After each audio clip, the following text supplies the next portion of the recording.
Enrique, bienvenido a los Estudios de la Ribera, es un placer poder tenerte acá y poder charlar con vos y que nos actualices un poco sobre la información universitaria de la universidad y sobre lo que está aconteciendo. Sabemos que han recibido muchísimos aportes para llevar adelante obras en la universidad, así que contanos un poco sobre eso y cómo lo están encarando a todos esos proyectos. Mira, la verdad que por un lado, bueno, muchas gracias por invitarnos y por permitirnos difundir aspectos de la universidad que por ahí quedan adentro o se escucha alguna cosa nada más, pero que es importante para toda la comunidad. Esto que estabas comentando de obras es fundamental. Veníamos desde hace 5 o 6 años trabajando con el proyecto de aulas comunes, que es una obra pendiente previa al gobierno anterior, o sea, había estado acordada durante el final del gobierno de Cristina Kirchner, se suspendió durante la época del macrismo, se nos ofreció en un momento cofinanciarlo entre Corporación Andina de Fomento y la universidad. No estábamos en condiciones de afrontar la mitad de una obra, y ahora al comienzo de la gestión de la presidencia actual nos convocaron nuevamente, el proyecto ya estaba evaluado y en condiciones de llevarse adelante, y vimos con mucho beneplácito que se aceptó ese financiamiento completo, el 100%, un proyecto del orden de los 120, 140 millones de pesos que se calcula.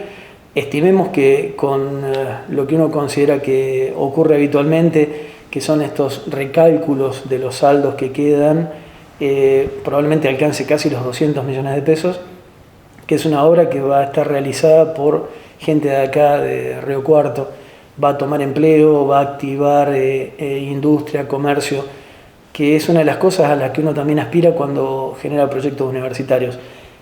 Parece que los proyectos fueran para la universidad. En realidad sí, te va a quedar el capital, pero ese dinero que se inyecta a la ciudad en esta situación tan crítica que estamos viviendo, abre un poco la cancha para que mucha gente tenga trabajo, muchos comercios se reactiven, muchas cadenas comerciales se reactiven, muchos proveedores tengan donde ubicar sus bienes y sus servicios.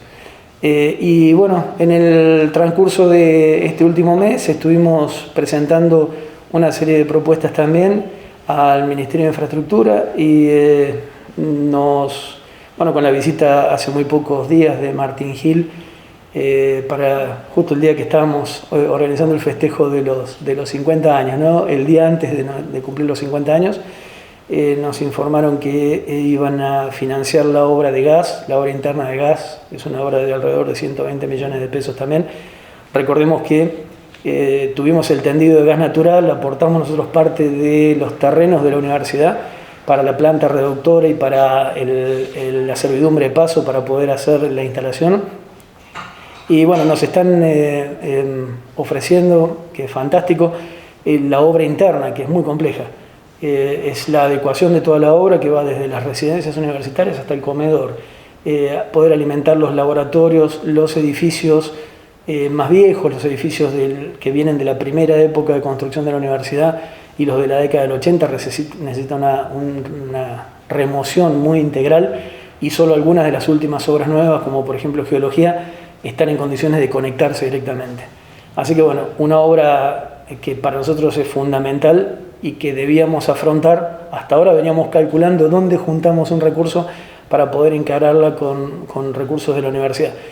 Y la tercera, que nosotros veníamos también peleando hace mucho, es una refacción integral de las residencias estudiantiles, que se han ido arreglando con el tiempo, pero es una construcción vieja, que tiene mucho desgaste. Hay 104 departamentos, son 416 camas, están provistas desde muebles hasta electrodomésticos y necesita una reparación importante. Ahí están viviendo chicos que vienen de una situación familiar muy compleja, y nos parece que es un destino excelente también para los recursos. Todavía no está hecho el relevamiento completo, pero estaríamos en condiciones de presentar una propuesta de refacción o remodelación integral de las residencias.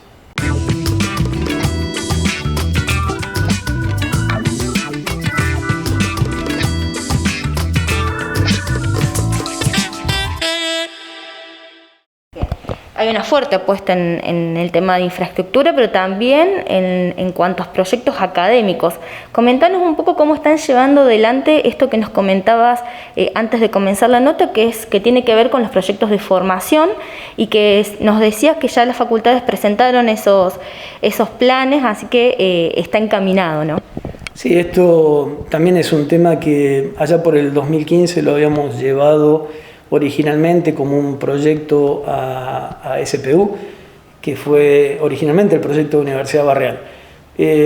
Lo sostuvimos, a pesar de que no tuvimos financiamiento del Estado, lo sostuvimos, lo encaramos con recursos de las secretarías, con recursos que en algún momento fue una opción importante que hicimos, que fue reducir parte de la planta de autoridades para tener recursos para invertir en proyectos estratégicos.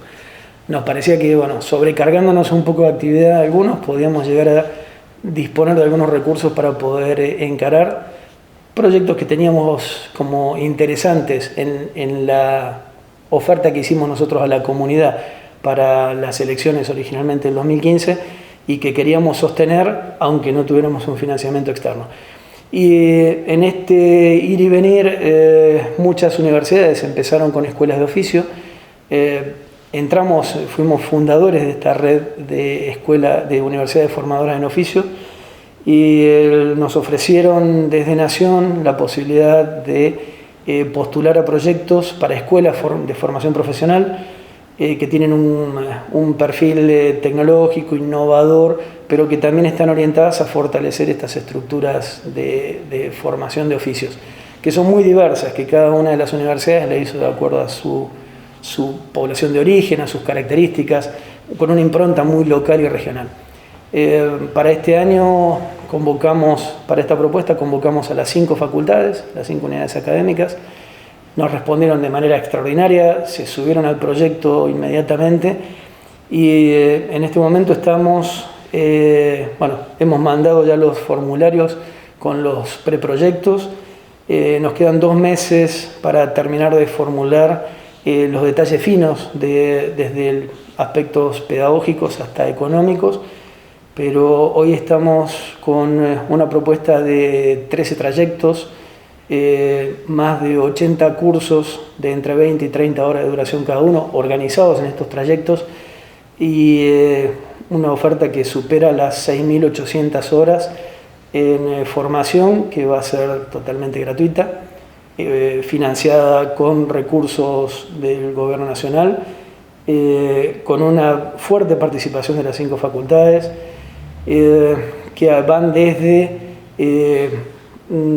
cuestiones muy tecnológicas, como por ejemplo formación en impresión 3D o en industrias 4.0, hasta en cuidado de niños y cuidado de tercera edad, soberanía alimentaria, auxiliares administrativos y contables.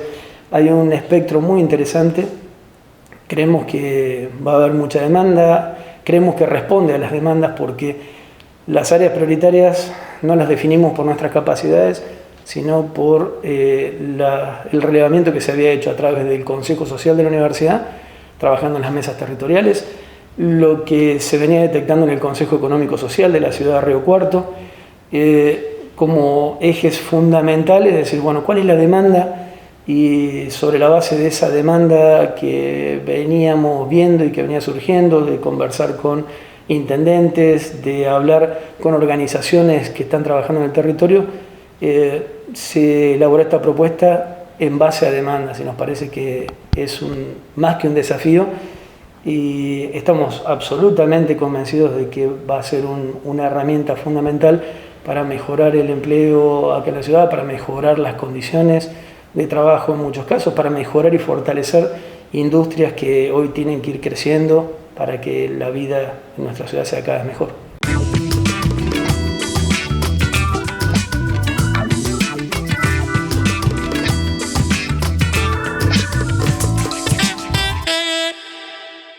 Sabemos que uno de los temas más urgentes quizás es el tema de las elecciones y renovar las autoridades en cada una de las facultades.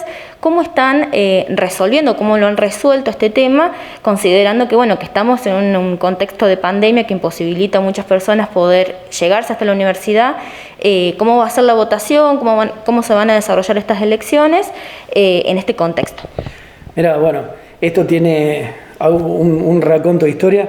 Tenemos suspendidas las elecciones desde abril del 2020. Debíamos haber renovado decanos, decanas, vicedecanos y vicedecanas en ese momento, y los consejeros del Consejo Superior y de los 5 consejos directivos de los 4 claustros. Los únicos 2 lugares que no estaban en juego era rector y vice. En esta quedamos desfasados del total de las elecciones.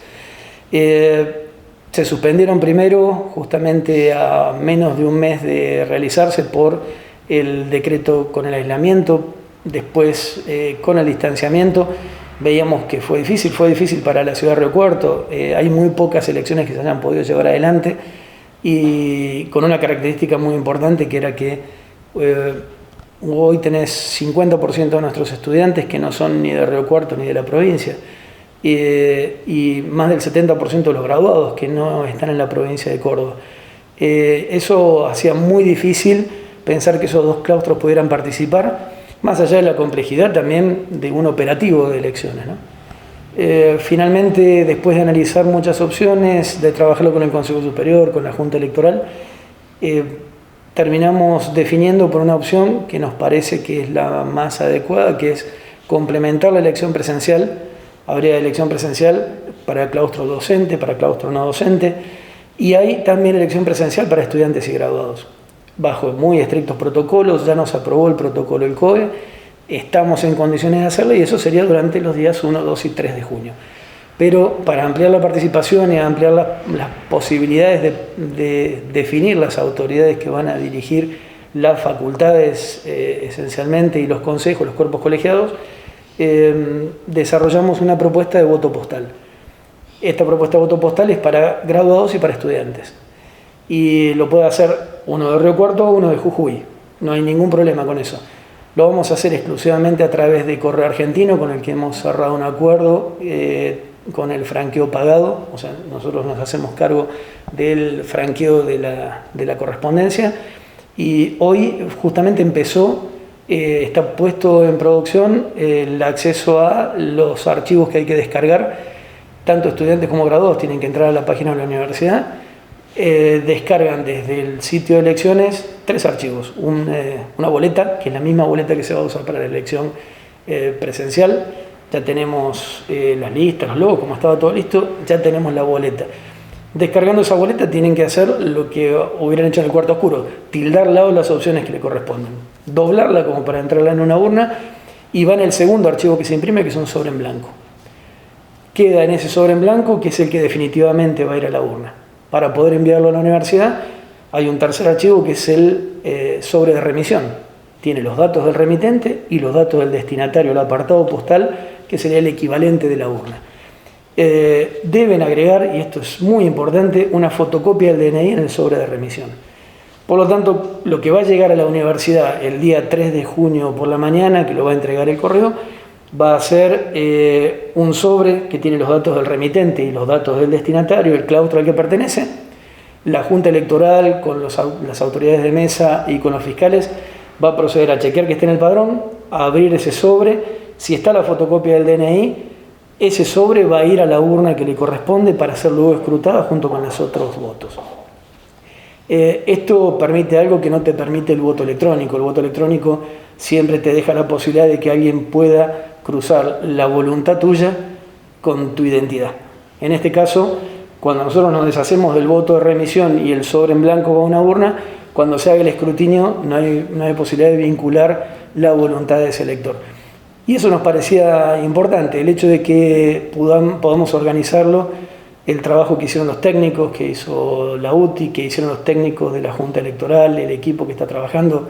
La verdad que estamos muy conformes, muy contentos, y esperemos que salga bien. Hay varias universidades que están esperando, ya que tienen pendientes sus elecciones de autoridades, esperando el resultado de esto para ver si lo pueden implementar, y ya nos han consultado acerca de la modalidad. Bueno, Enrique, muchísimas gracias por toda esta información, por el tiempo que compartís con nosotros y por transmitirle también a la audiencia esta dinámica, que sabemos que muchas de las personas que nos están viendo, que nos están escuchando, son también concurrentes de la universidad, estudiantes y graduados, y que es importante hacerles llegar toda esta información. Sí, aparte creemos que es información que tiene que estar disponible, por eso reiteramos, ¿no? Les agradecemos el espacio y quedamos a disposición. Nos parece que si podemos llegar con esta información, por ejemplo, tanto el de las elecciones como las actividades que vamos desarrollando, actividades que uno a veces las ve como dentro del campus, y hay muchas cuestiones que pueden llevar o bienestar o soluciones económicas, o por lo menos una forma de vehiculizar esas inquietudes, como te contaba que pasó con las mesas territoriales. Pudimos sistematizar los planteos y vehiculizarlos. A veces la universidad no tiene todas las respuestas, pero sí a veces tiene contactos como para llevar adelante algún proyecto.